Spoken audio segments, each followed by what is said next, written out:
making the ice block, it's like a 2-day process where we're mixing the ingredients and then we freeze it overnight.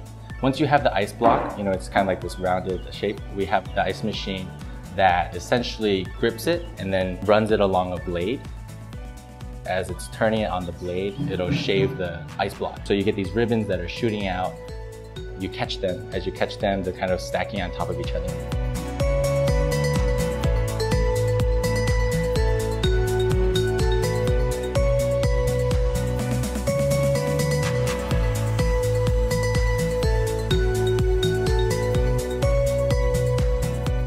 Right now we're in K-Town, and so a lot of people are more familiar with Korean shaved ice, which is called toppings. The traditional way of doing it is you have a block of shaved ice and then you flavor it afterwards with the syrup. But we opted for somewhat more of a Taiwanese style of doing shaved snow, which is the ice block has the flavor built into it.